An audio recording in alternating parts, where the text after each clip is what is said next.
The 127th edition of the Roy's Boys podcast starts right now. Carolina basketball family is the strongest there's ever been. There ever will be. Nate Humphrey and King writes the ball. Pushes into Hubert Davis. 8 seconds. Davis trying to get free. Over to Fox. Fox, baseline. Up for the shot. Good. Off the ball. Oklahoma calls timeout. But the game is over. The game is over. Carolina has upset number 1 Oklahoma. Been ready on his second attempt. That one is no good. They battle for it. Loose ball. The cover for him. And he scores. With 20 seconds left to play. Goes back to Michael Jordan. Jumper from out on the left. Good! 63, 62, 13, 12, 11. Georgetown with one timeout. Brent Brown looking. Oh, way to Worthy. Worthy fired. The Tar Heels are going to win the national championship. Carolina with foul. He takes the timeout. Technical foul. Technical foul. Brown gets it into Williams. Williams front court. Williams on the drive. Gets it back out to him. Long outside shot. Short rebound. It's over. National championship. And how about the Tar Heels? They are the national champions. The Tar Heels are the national daggum champions. And that's what it takes when you big time games. You got to compete. You do it with your brain, and you got to do it with your heart too. And that's pretty doggone good. From QCBroadcasting.com, this is the Roy's Boys podcast with your host, Josh Marlowe. Hey everybody, welcome to another edition of the Roy's Boys podcast. We are powered by Carolina Electrical Services. It's been a while since we have talked to you with the season coming to a complete end and the coronavirus shutting down not only the sports world, but the whole world in general. But we are back. We are going to try to put the 2019-20 season in one word, the best that me and Anthony can describe it. But before we do that, CBS was doing a fun feature this weekend with the NCAA tournament being canceled.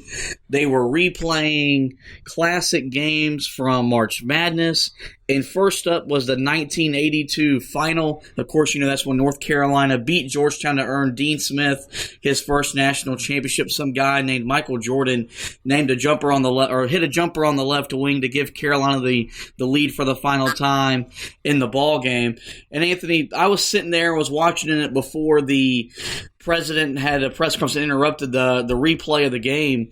And it's just so weird how the game has changed from that game to what we have now.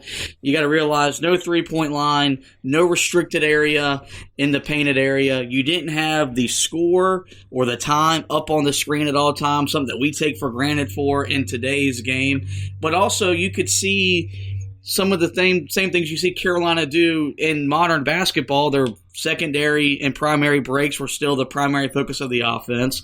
Their outlet passes, getting the ball across a 10-second line as quickly as possible were prevalent. So it was just something a little bit neat. Didn't get to see the whole game, but something that we weren't alive, of course, to see the 82 title game. To kind of see it in action was something kind of neat as we're suffering from basketball withdrawals.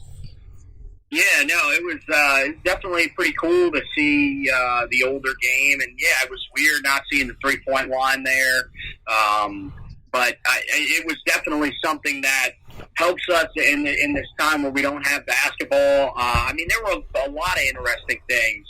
I mean, first of all, the fact that Georgetown pretty much played full-court pressure for most of the early part of the game. I mean, I cannot imagine what this team this year would have looked like having to play full court pressure for most of the game. They would have been in just a ton of trouble. But I mean, you could do that back in that day, and get away with it with guys really not having to be as good as shooters as they are now with the 3-point line non-existent. And James Worthy, just a man, an absolute baller. So was Patrick Ewing, by the way, too, a really good player as well.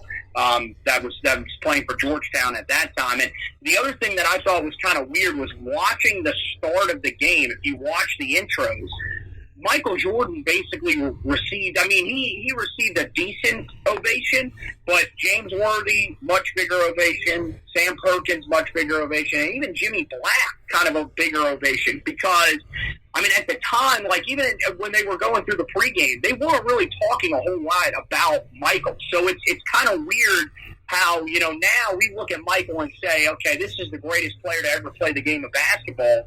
But at the time, I mean, they knew he was an extremely talented player, but it's just weird to see how different he's talked about in, this game when he was back in college before we knew what he would eventually become and what he's talked about nowadays.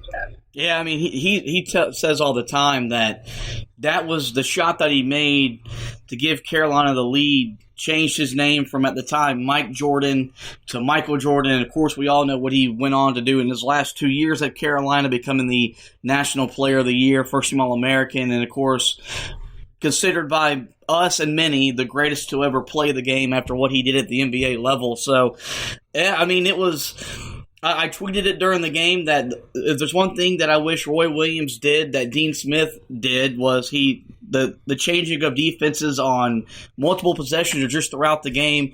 I've always been a big fan of that as a basketball junkie, but look, Roy Williams' style has won him as all the games that it's won and brought us 3 national championships, so it's hard to complain. But so now we'll move on and get to the main topic of today's episode, and that's trying to get this season into one word. And this is a task that I thought of that I think as we've been going along has been difficult to do because this season was one like we've never experienced as fans. We've never experienced seeing Carolina lose often and lose the way that they lost, whether it was sometimes getting blown out like at Gonzaga or at Louisville or losing in heartbreaking fashion like they did to Duke, Virginia, Notre Dame, and that list goes on and on.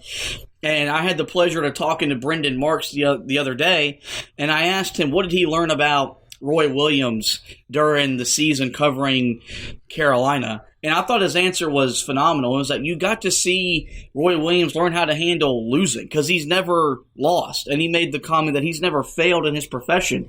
And he's right. And he mentioned that, you would see him become a little more irritable with the press. Or you can see his eyes where the lack of sleep, where the circles were getting deeper and deeper and more darker and darker. And I thought that was a really great answer because even us as fans, we've never experienced losing like this unless you were around for the Matt Doherty era where you went 8-20 and 19-16. You haven't been a part of this kind of season. And so I'm going to let you answer the question first. What one word, if you had to pinpoint it, could best describe the 2019-2020 season? I mean, there's a lot of them that I was bouncing back and forth, and I mean, this one probably seems like a real easy answer, but I think it's pretty much the perfect way to describe it. It was really just shocking because there were so many different angles that you could look at it. Shocking in the fact that, no one actually believed that this was happening for most of the early part of the year. When this team came out and was struggling to beat teams like Gardner-Webb and Elon, I mean, we were pretty much all sitting there like, okay, well, eventually you would think they're going to get it together. But, I mean, it was something that at the time we were like, okay, well, look at how well Cole Anthony played in the first game. How are we struggling to win these types of games? And then it got to the point where, we were just begging for a win once we got into the full ACC slate because Carolina just couldn't find a way to get it together. And then you have the second long losing streak of the season where they lose 7 in a row. I mean, you add that, and then, I mean, on other levels, the amount of injuries, that was just shocking with just how many guys went down and missed games. And, I mean, just guys that could not seem to find a way to get healthy. Brandon Robinson, I mean, multiple times on and off the floor this year with problems with the ankle and really just over and over again, always getting banged up. Same thing with Garrison Brooks, got poked in the eye 3 times. Same eye 3 times as well. So, I think those 2 guys were really just a great representation of how banged up this team was the whole year. And then, I mean, you look at just some of the games as well. losses against Virginia and Notre Dame where they lose at the buzzer in games where not at the buzzer, but last second, where they, in games where they were pretty much in control most of the way. And you would think eventually a team that's coached by Roy Williams would find a way to win games like that. And they just never really could. And then the game against Duke, of course. And then there's other losses like the loss to Georgia Tech where you get down 26 before even hitting a field goal.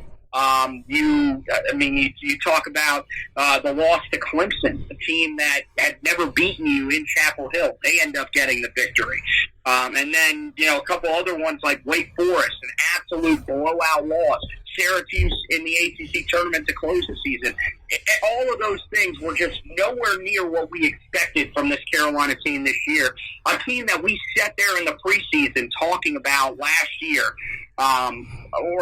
Maybe not preseason. I think by that point we had realized that the team was maybe top 25 caliber, which is still really good. But at the least during the summer, we were talking about when they landed Cole Anthony and brought this class in, a team that we thought could compete to still win the ACC.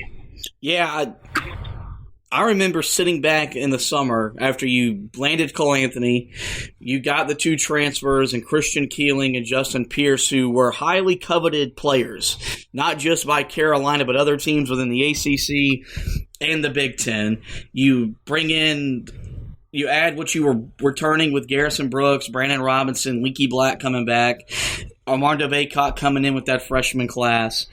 And I looked on paper and I thought, if Keeling and Pierce are what Carolina are expecting them to be, this is the deepest team that Roy Williams has had since 2012. I made that comment, and I believed in that comment. Injuries kind of threw that all out of the window, but this was still a team that was capable of competing for an ACC regular season title, winning an ACC tournament, and making it to the Final Four and cutting down the nets in April.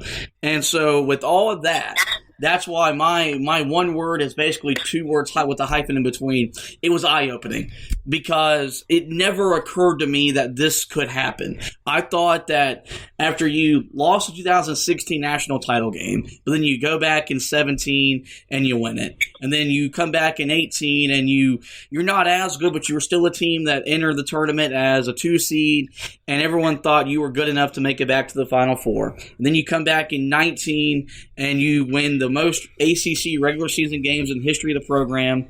You've got a lot of young talent and experienced talent.